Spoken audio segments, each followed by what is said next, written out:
The water hit the floor before anyone fully understood what had just happened. That was the detail that stayed with everyone afterward. Not the argument. Not the words that preceded it. Not even the fury on Tyler Glasnow's face in the moment before his hand moved. It was the sound of the water. The specific, undignified, irreversible sound of a situation that had been building for weeks finally arriving at the place where it could no longer be contained by professionalism or organizational loyalty or the unwritten rules that hold clubhouses together when everything else is pulling them apart. Tanner Scott stood there. Wet. Stunned. With an expression that moved through several different emotions in the space of about 4 seconds before settling on something that looked very much like a man deciding whether to make this significantly worse. He decided not to. But the damage was already done. Go back to the game first. Go back to the mound, because that is where everything that happened afterward was born. Not in the clubhouse. Not in the argument. Not in the moment Glasnow's hand moved. It was born on the mound, in the specific sequence of pitches that Mark Prior had watched from the dugout with the particular stillness of a man who is doing the math in real time and does not like the answer he keeps arriving at. The Dodgers were in a position they had been in before. A lead that felt secure until it didn't. A bullpen situation that looked manageable until the wrong arm was asked to manage it. And Tanner Scott on the mound, throwing pitches that were missing locations by margins that Prior had spent the entire season coaching him to eliminate. Prior watched the first missed location without moving. He watched the second one and his jaw tightened.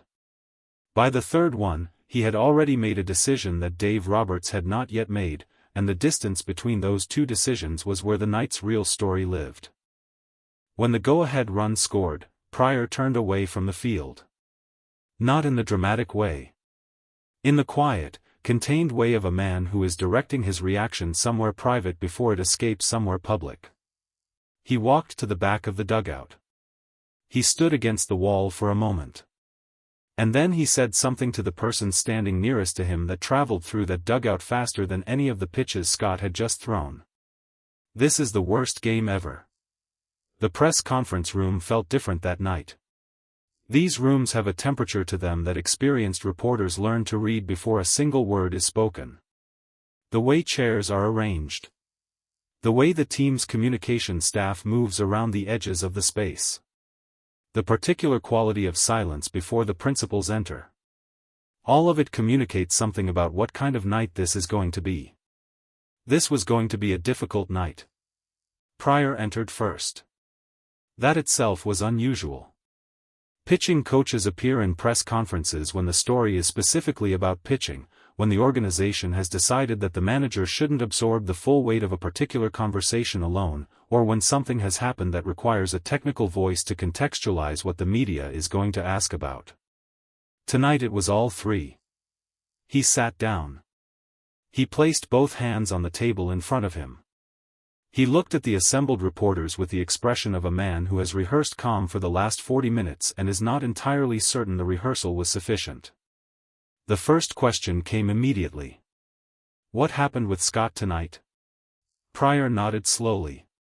As if the question had confirmed something he had already known was coming, had known since the moment he turned away from the field in the dugout. What happened with Scott tonight, he repeated. Not as a deflection. As a way of making sure he was going to say the next part correctly. Was that we asked him to do something in a moment that the moment required more than he was able to give. A reporter followed immediately. Is that a criticism of the decision to use him in that situation? Prior looked at the table. 4 seconds. It's an honest assessment of what we saw. The room understood what that meant. Prior did not stop there. That was what separated this press conference from the ordinary post-loss pitching coach appearances that happen 40 times a season and are forgotten before the next morning's practice. Prior did not deliver his honest assessment and then retreat behind organizational language. He kept going. Methodically. Carefully. With the specific precision of a man who has decided that honesty tonight is more important than comfort. He talked about the strategy. Robert's strategy. The sequencing of arms through the late innings, the decision-making about when to move and when to stay, the particular call in the eighth that had produced the outcome they were all now sitting in the aftermath of. He didn't use Robert's name directly. He didn't need to. The architecture of what he was saying pointed in one direction clearly enough that the reporters in the room had no difficulty understanding exactly who and what he was describing. The pitching strategy, Pryor said, had not matched what the game was asking for. He said it quietly.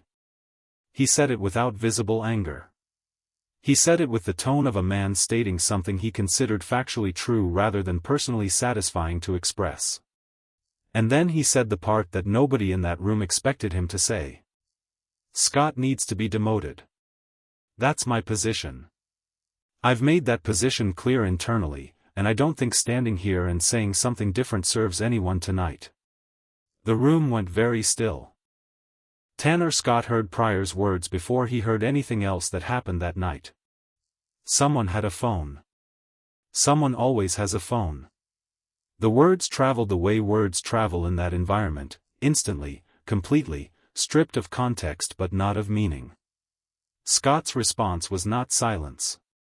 He had been silent through the GM's punishment. He had been silent through the role conversation. He had been silent through the accumulating weight of a season that had asked him to perform in high-leverage moments and then held him publicly accountable each time the performance fell short of what those moments demanded. He was done being silent. What Scott said in his own defense was not complicated. It was not tactical or analytical or wrapped in the careful language of professional accountability. It was the defense of a man who believed, completely and without reservation, that the situation he had been placed in was not a situation that any pitcher in that bullpen could have navigated successfully given the specific circumstances surrounding it. He talked about the pitch counts leading into that inning.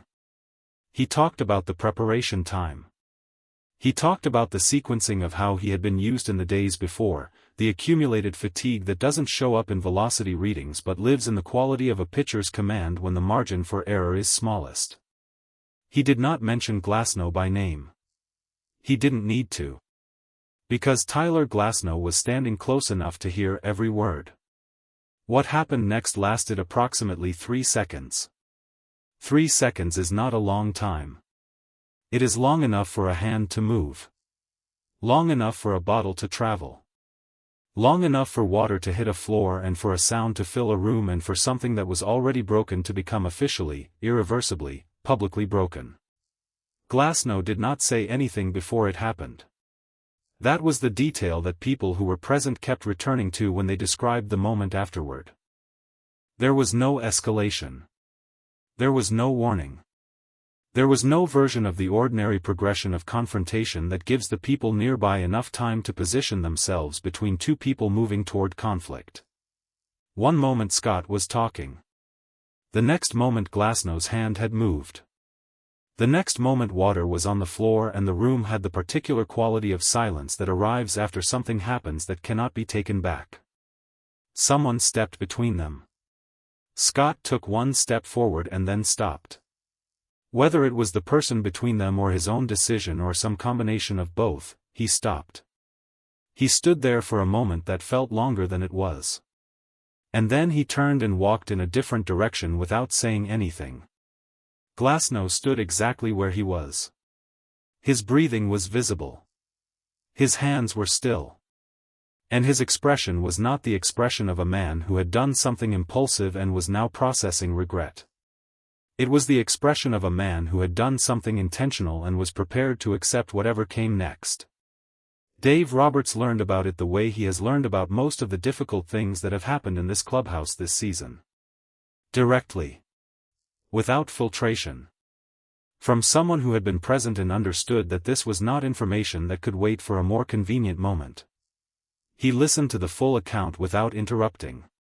When it was finished he was quiet for a long time. The decision he made in that quiet was not the decision that anyone who knew his history as a manager would have predicted. Roberts has a particular philosophy about internal conflict, that it belongs inside, that it gets resolved through conversation and accountability and the kind of patient leadership that trusts the process over the immediate fix. What he decided that night was not patient. Tanner Scott would be the Dodgers' closer starting tomorrow. Not demoted. Not punished again. Not moved further down the depth chart in response to the argument and the Water and Pryor's public criticism and everything else that had accumulated over the course of one of the worst nights this clubhouse had experienced all season. The closer. Starting tomorrow. When the decision reached Pryor, he sat with it for a long moment. He did not speak immediately. The reporter who had asked him about it said afterward that Pryor's expression was difficult to categorize. Not anger exactly. Not surprise. Something that lived in the space between those two things and didn't have a clean name. When he finally responded, his voice was very quiet. "That's the manager's decision," he said. A reporter asked if he agreed with it. Pryor looked at the table. Then he looked up. "I said what I said tonight because I believed it was honest. What happens tomorrow is Dave's call." He paused. "I'll be ready." Somewhere in that stadium, Tyler Glasnow was in a room by himself. What he was thinking, nobody could say. What the consequences of 3 seconds would cost him, nobody yet knew. Tanner Scott was preparing for tomorrow in the specific way that pitchers prepare when they have been handed something unexpected, not with joy, not with relief, but with the quiet, serious focus of a man who understands that the opportunity in front of him was built on the wreckage of a night that nobody in that building would forget. And Mark Pryor was sitting alone. Having said everything he came to say. Having been heard. Having watched the organization respond in the exact opposite direction from the one he had pointed. The Dodgers had survived another night. But survival, in that clubhouse, was starting to feel like its own kind of problem.